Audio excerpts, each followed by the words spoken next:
ইফতারির মাত্র বাকি আছে 10 মিনিট, সামনে ইফতারি রেডি, পানিও রেডি, রোজাদার বয়া রইছে, খালি বারবার ঘড়ির মধ্যে তাকায়। সারা দিনে যেই পরিমাণ ঘড়ি না থাকছে 10 মিনিটের মধ্যে 13 বার ঘড়ির দিকে তাকায়। মুয়াজ্জিন মরলো, এখনো কেন আজান দেয় না, মাইকে কেন আওয়াজ দেয় না? ঠিক নেই, মাথা গরম, এখনো টাইম হয় নাই। কততে তাড়াতাড়ি ক্যালেন্ডার দেখ। আল্লাহ কয় ফেরেশতা তাকায় দেখ, মাত্র 10 মিনিট বাকি, পেটের মধ্যে প্রচন্ড ক্ষুধা, পানির পিপাসা, সামনেও খানা রেডি, পানিও রেডি, এরপরও কেন পান করে না, খায় না, ক্ষুধাও আছে। আল্লাহ কয় ফেরেশতারা জানুনি? কয় জানি না।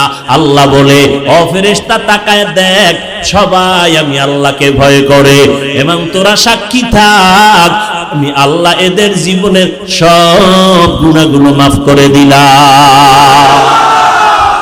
আতিনা ফি দারে দুনিয়া না হাসান, আতিনা ফি দারে উকবা না হাসান, ইয়া গিয়াসাল মুস্তাগীসিন হদিনা লফতিখারা বিল উলুমে ওয়াল গিনা, হর গরিদে নেকো তু তৈয়ার হ্যায়, जो न मांगे उससे तू बेजार है।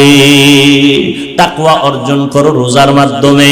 এরপরে আল্লাহ কয় জবানটারে হেফাজত করো। কেমনে জবানটারে হেফাজত করব? আল্লাহর ভয় অন্তরে ঢুকাইয়া কথা বলার আগে আল্লাহকে ভয় করো। কথা বললে আমার আল্লাহ খুশি হবে না বেজার হবে, এই চিন্তা করিয়া যখন চলবা তখন কিছুটা কন্ট্রোল হবে। আর একটা কাজ হলো জিহ্বার দ্বারা কিছু কিছু মৌলিক গুনার কথা বন্ধ করো, কিছু মৌলিক নেক আমল চালু করো। তাহলে একটা পাত্রের মধ্যে কিছু থাকলে অন্যটা রাখা যাবে না, খালি পাত্রের মধ্যে অন্য কিছু ঢুকতে পারে। জিহ্বাটারে যদি নেক আমল দ্বারা চালু রাখো, গুনাহ সহজে হবে না।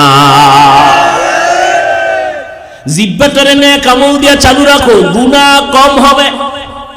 এক নম্বরে শপথ করো, রমাজান আসতেছে, এখন থেকেই তৈরি হয়ে যাব, এই জিহ্বা দ্বারা যেই পরিমাণ মিথ্যা কথা বলছি সামনে আর মিথ্যা বলবো না। মিথ্যা বললে কলব মরিয়া যায়, চেহারার নূর নষ্ট হয়ে যায়, আমল নষ্ট হয়ে যায়। একটা মিথ্যাকে ঠিক রাখার জন্য হাজারো মিথ্যার তালি দেওয়া লাগে।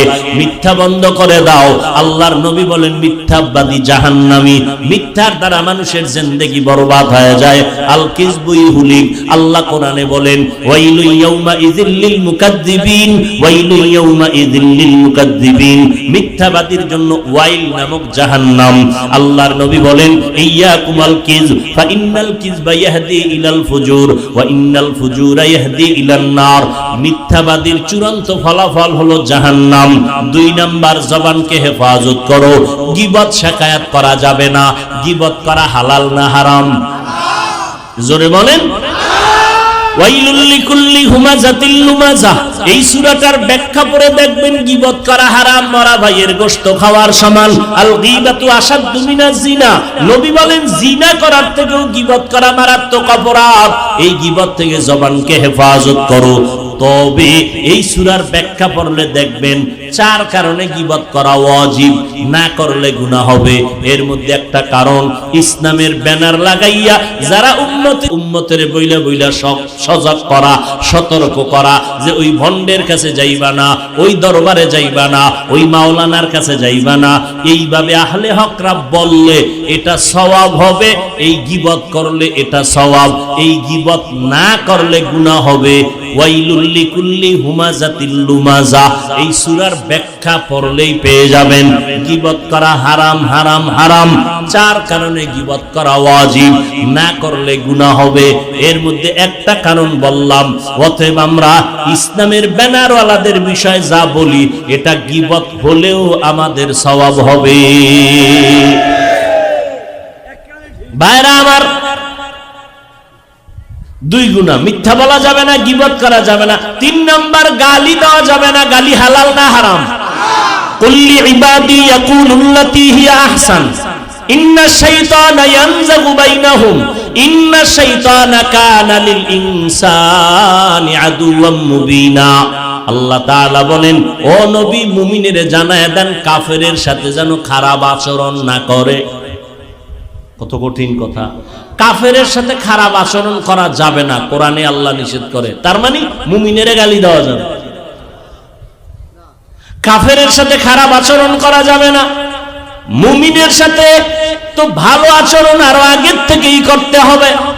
এরপরও যদি অজান্তে দুই একটা হয়ে যায়, নবীর হাদিস সব উম্মতেরা ভুলের মধ্যে আছে, কিন্তু ওই উম্মত আল্লাহর কাছে দামি, ভুল করার পরে যারা তওবা করে।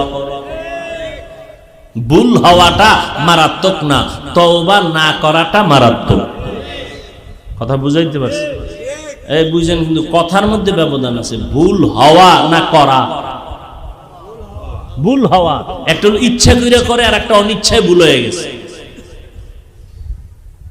এই জন্য তো আল্লাহ বিচার করে অন্তর দেখে, আর দুনিয়াওয়ালারা বিচার করে জাহিরি অবস্থা দেখে। এই জন্য দুনিয়াওয়ালারা সইতে পারে না, আল্লাহ তো কিছু কয় না, কারণ